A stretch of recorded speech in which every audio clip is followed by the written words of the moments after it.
عیدوں میں اصل میں مختلف ناموں کے ساتھ دینی رسومات ہیں۔ یہ وہ خاص عادت ہے جو دوسری ملتوں اور ان کے پیروکاروں سے خاص اپنی پہچان رکھتی ہیں۔ شرعی نصوص متواتر ہے مسلمانوں کی عیدوں کا احاطہ کیے ہوئے ہر سال 2 عیدیں ہیں، اور وہ ہے فطر اور اضحیٰ اور جمعہ کی عید۔ رسول اللہ صلی اللہ علیہ وسلم نے فرمایا، بے شک ہر قوم کی عید ہے اور یہ ہماری عیدیں ہیں۔ اور اس کے علاوہ جو عیدیں ہیں جیسے کرسمس اور ہر میلادی سال کے شروع میں، یہ اہل کتاب کے لیے ہیں۔ کسی مسلمان کے لیے جائز نہیں کہ اس کو معتبر جان کر اسے منائے، اور نہ ہی مبارکباد دینی اور شرکت کرنا،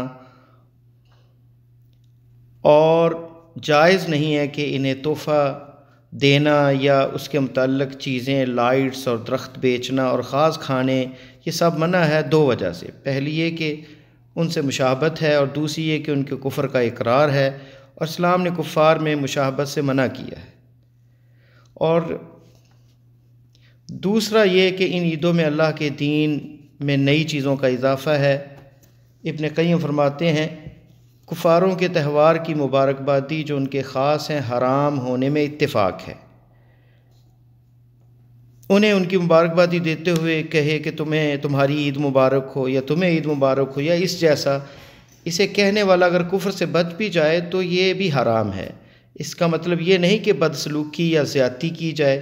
شرکت سے انکار زیادتی نہیں ہے، بلکہ مسلمان کا اپنے عقیدے اور تہواروں میں منفرد اور آزاد ہونا ہے، اس لیے ان کا تحفہ قبول کرنا جائز ہے، اور یہ شرکت اور ان کے تہوار کو منانے کا اقرار نہیں ہے، بلکہ قبول کرنا خیر سے گالی اور تالیف قلبی اور اسلام کی دعوت کے لیے ہے، اور وہ اس سے نہ ہو جو انہوں نے ذبح کیا ہو۔